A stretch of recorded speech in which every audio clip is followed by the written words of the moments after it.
Imagine a beautiful body of water suddenly turning into a thick green soup. That's an algal bloom. Algae are tiny plant-like organisms essential to aquatic life, producing oxygen and feeding small creatures.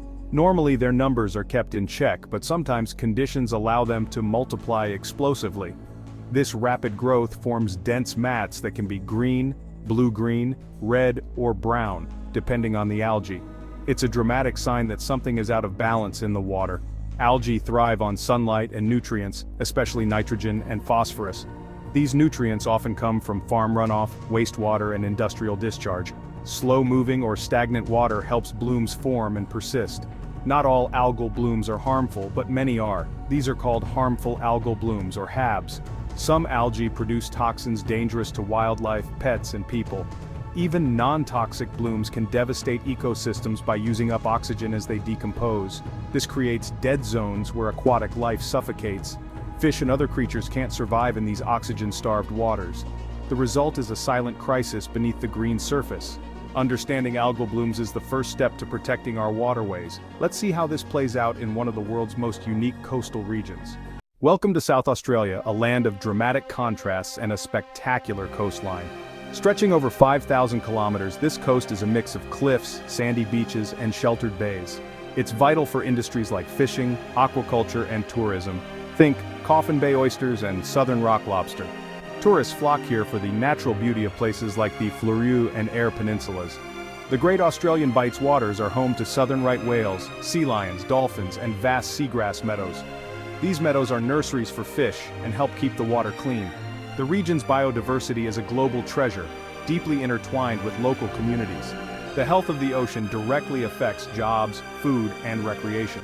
For indigenous communities, these coasts hold deep cultural meaning. Protecting this balance is about more than the environment, it's about preserving a way of life. When the ocean suffers, so do the people who depend on it. That's why the recent events here are so alarming. Let's look at what happened in 2025. In the winter of 2025, disaster struck South Australia's coast. A massive algal bloom began in Spencer Gulf, first as faint streaks, then exploding into a thick, murky sludge. The bloom spread rapidly, stretching for hundreds of kilometers and even visible from space. The water turned foul and paint-like, driving people from beaches and shutting down coastal towns. Warning signs went up, and fishing boats stayed docked. The algae blocked sunlight from reaching vital seagrass meadows below. Without light, these meadows, and the marine life they support, are at risk. The entire ecosystem is under attack from this relentless green tide. Tests show the algae are likely toxic, but even without toxins, the damage is immense. The community is left waiting, hoping for the ocean's recovery. This is more than an eyesore, it's an ecological emergency. How did it happen? This disaster is the result of a perfect storm: long-term nutrient pollution and unusual weather.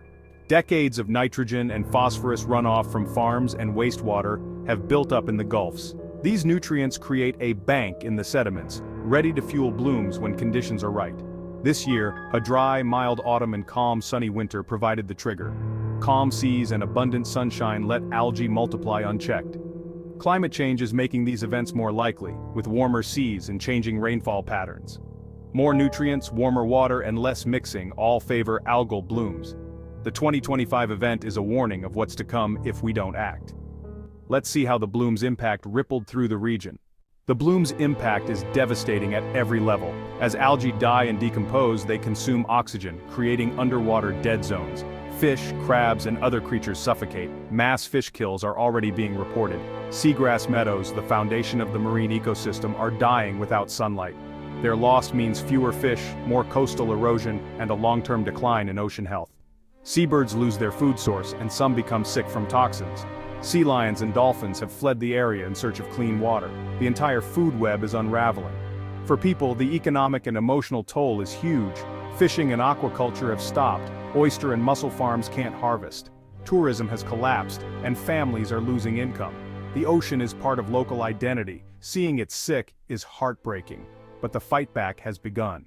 Scientists, agencies, and communities are mobilizing to respond. SARDI scientists are sampling water, tracking the bloom, and monitoring toxins. Drones and satellites help map the bloom's spread. In some marinas, clay dispersal is being trialed to clear small areas. Volunteers are surveying shorelines and collecting data on fish kills. Fishermen share local knowledge to help predict the bloom's movement. Community meetings keep everyone informed and united. The EPA is reviewing industrial discharges and working with farmers to cut nutrient runoff. Planting vegetation along waterways and smarter fertilizer use are key steps. This crisis is a wake-up call to address the root causes. This disaster is a warning, but also a chance to change. Our actions on land directly affect the health of our oceans. We can all help. Choose phosphate-free products, avoid over-fertilizing, and plant native species. Wash cars on lawns, not driveways, to keep nutrients out of storm drains. Support farmers using sustainable practices and buy food from those who protect waterways. Consumer choices send a powerful message for a healthier future. We need better wastewater treatment, restored wetlands, and a new relationship with land and sea. Ecosystems can recover if we act together. Scientists, governments, industries, and communities must unite. Small changes add up. Let's turn the tide for future generations. The ocean's health is in our hands.